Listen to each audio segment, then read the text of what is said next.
Caorle è una delle più belle spiagge del litorale del Veneto che richiama ogni anno migliaia di turisti. Noi siamo stati qui con l'assessore regionale alla protezione civile e all'ambiente Giampaolo Bottaccin, che ci ha illustrato i lavori che sono stati fatti sull'arenile di Caorle.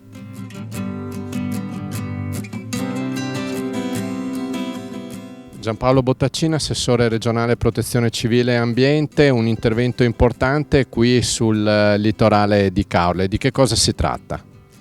È uno degli interventi che la Regione Veneto ha messo in campo con l'obiettivo di difendere la costa dall'erosione costiera, appunto.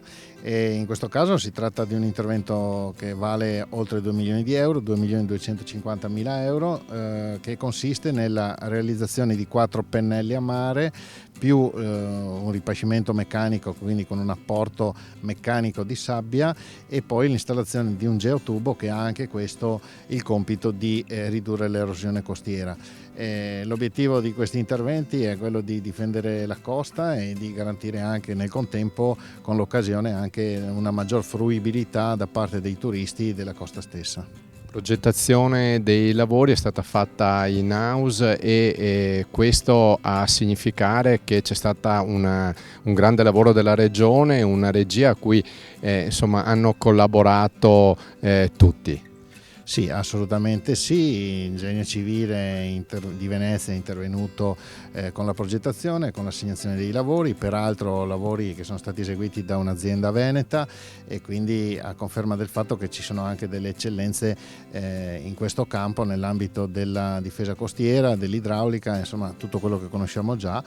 E l'obiettivo ovviamente è quello di continuare, per quanto riguarda la Regione, continuare su questa strada, garantendo sempre di più la conservazione delle nostre coste. La prevenzione è importante e questo lavoro è stato fatto anche proprio nell'ottica della prevenzione, perché salvaguarda un'attività importante come d'estate il litorale di Caorle, ma anche per quanto riguarda l'entroterra.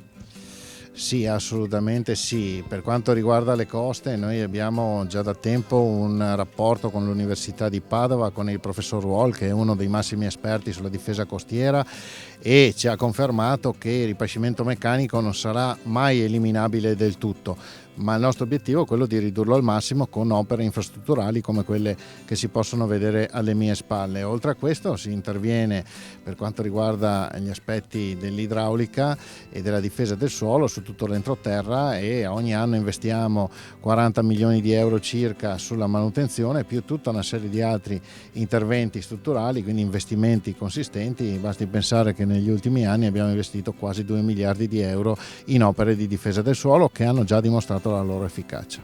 Un grande lavoro è stato fatto anche per quanto riguarda la burocrazia che di solito con le sue maglie rallenta spesso questi interventi. Ma questa è una delle note dolenti ancora, perché dobbiamo sempre tenere presente che la materia ambiente è una competenza legislativa esclusiva statale, quindi la Regione non può intervenire con leggi di semplificazione che vadano contro quelli che sono i dispositivi statali, e quindi dobbiamo attraversare tutta una serie di cancelli autorizzativi che complicano le cose, che allungano tantissimo le tempistiche di realizzazione, e questo lo vediamo anche in altre parti d'Italia, dove spesso emerge questa problematica, quella della burocrazia, dei tempi lunghi, dove invece dovrebbero esserci dei tempi molto ridotti, perché quando si parla di incolumità pubblica, a mio avviso, questa dovrebbe venire prima di qualsiasi altra cosa ed avere un percorso molto più rapido nella messa a terra delle opere.